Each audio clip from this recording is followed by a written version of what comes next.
ശബരിമല ദർശനം കഴിഞ്ഞ് മടങ്ങിയ തമിഴ്നാട് സ്വദേശികൾ സഞ്ചരിച്ച വാഹനം അപകടത്തിൽപ്പെട്ടു.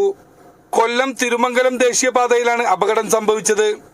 എതിർദിശയിൽ നിന്നും വന്ന വാഹനത്തിന് സൈഡ് കൊടുക്കുന്നതിനിടെ റോഡരികിലുള്ള കുഴിയിൽ ചാടുകയും നിയന്ത്രണം വിട്ട് സൈഡിലുള്ള മീഡിയത്തിൽ ഇടിക്കുകയായിരുന്നു. ഈ ഭാഗത്ത് വീതി കുറവുള്ളതിനാൽ നിരന്തരം അപകടം ഉണ്ടാവാറുണ്ടെന്ന് നാട്ടുകാർ പറയുന്നു. ഇതെന്ന് പറയുമ്പോൾ കൊല്ലം തിരുമംഗലം ദേശീയപാത റോഡിനൊന്നാമത് വീതിയില്ല. മാത്രമല്ല റോഡിൽ കാണുന്ന ആ കുഴിയിൽ വണ്ടി സൈഡ് കൊടുത്തപ്പോൾ അതിൽ ചാടിയതാണ്. ആ ഒരു കുഴി ചാടി, അത് കഴിഞ്ഞ് അടുത്ത കുഴി ചാടി അവരെ കൺട്രോൾ പോയി നേരെ വന്ന് കയറിയതാണിത്. പക്ഷേ ഭാഗ്യം പോലെ ആൾക്കാർക്കാർക്കും ഒരു കുഴപ്പമില്ല, വണ്ടിക്ക് മാത്രമേ ഇത് സംഭവിച്ചു.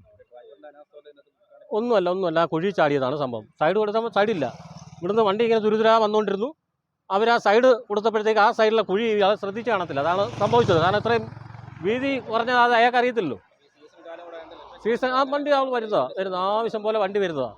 പക്ഷേ ഈ സൈഡില്ലാത്തതും ഈ സൈഡിലെ കുഴിയും ഇതാണ് ഏറ്റവും വലിയ പ്രശ്നം. അല്ലാതെ അയാളുടെ അശ്രദ്ധയൊന്നും അല്ലത് അല്ല. ആ കുഴിയിൽ ചാടി അടുത്ത കുഴിയിൽ ചാടി അങ്ങനെ കൺട്രോൾ പോയത് നിത്യസംഭവമാണ്. ഇന്നലെ ആര്യങ്കാവ് ഡാം ഇങ്ങനെ ഈ അടുത്തടുത്ത് ഈ 10 കിലോമീറ്ററിനടുത്താണ് ഏറ്റവും കൂടുതൽ അപകടം നടക്കുന്നത്. കാരണം വീതിയില്ലാത്തതാണ് ഈ പ്രശ്നം.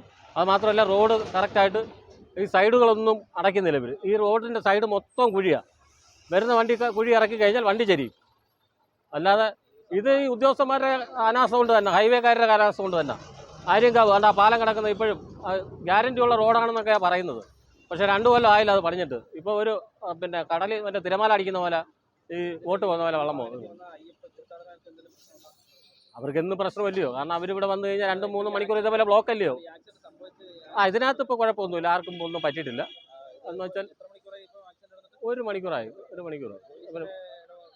പോലീസിനൊന്നും വിളിച്ചില്ല. കാരണം എന്താ വെച്ചാൽ അവരിപ്പോൾ തമിഴ്നാട്ടുകാരാണ്, അവർക്ക് പെട്ടെന്ന് പോകണം. കാരണം ഇവിടുത്തെ ഇനി ഫോർമാലിറ്റീസൊക്കെ കഴിഞ്ഞിട്ട് പോകാൻ പറ്റത്തില്ലെന്ന് പറഞ്ഞ് അവരിവിടുത്തെ 2 ആട്ടോയും വിളിച്ച് അവർ ചെങ്കോട്ടെ പോയി. ഇനി ഇത് ക്രെയിൻ വന്ന് എടുത്തോണ്ട് പോകും.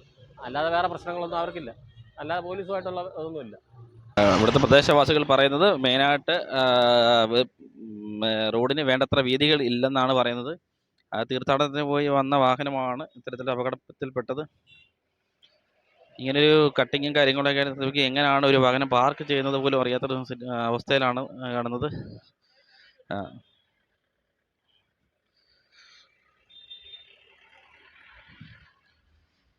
നിരന്തരം ഒരുപാട് ഈ സീസൺ കാലത്ത് ഒരുപാട് അയ്യപ്പ ഭക്തന്മാർ സഞ്ചരിക്കുന്ന ഒരു മെയിൻ റോഡാണ് ഇത്. തമിഴ്നാടും പുല്ലൂരും തമ്മിൽ ബന്ധിപ്പിക്കുന്ന ഒരു മെയിൻ റോഡാണ്.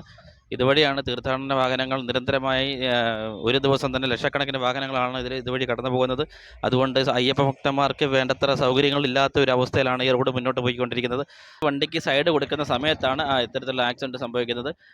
അയ്യപ്പ ഭക്തന്മാർക്ക് മറ്റ് പ്രശ്നങ്ങളൊന്നും ഇല്ലെന്നും മറ്റ് കൂടെ ഉള്ളവർ അതിന് പറഞ്ഞിട്ടുണ്ട്. പക്ഷേ അത് കാര്യമായാണ് ഒരു അപകടത്തിൽ നിന്ന് ഒഴിവായിരിക്കുന്നത്. ശബരിമലയിൽ നിന്നും തീർത്ഥാടനം കഴിഞ്ഞ് വന്ന അയ്യപ്പ വാഹനമാണ് നമ്മുടെ തെന്മലയിൽ ഈ അപകടത്തിൽപ്പെട്ടത്. ഇതിൽ അയ്യപ്പന്മാർക്ക് ഇതിൽ യാതൊരുവിധ കുഴപ്പങ്ങളൊന്നും സംഭവിച്ചിട്ടില്ലെന്ന് പറയുന്നത്. ചെറിയ പരുക്കളോടെ തൊട്ടടുത്തുള്ള ക്ലിനിക്കിലേക്ക്, അതായത് ഇവിടെ ഒരു ചെറിയൊരു ക്ലിനിക്കുണ്ട്, ആ ക്ലിനിക്കിലേക്കാണ് കൊണ്ടുപോയിട്ടുള്ളത്. അപകടത്തിൽ നിസ്സാരമായി പരിക്കേറ്റവരെ തൊട്ടടുത്തുള്ള ആശുപത്രിയിൽ പ്രവേശിപ്പിച്ചു. പ്രാഥമിക ചികിത്സ നൽകി വിട്ടയച്ചു. അപകടത്തിൽ വാഹനത്തിന്റെ അടിഭാഗം പൂർണ്ണമായും തകർന്നു. News 95 reporter Sujeesh Pathrapuram.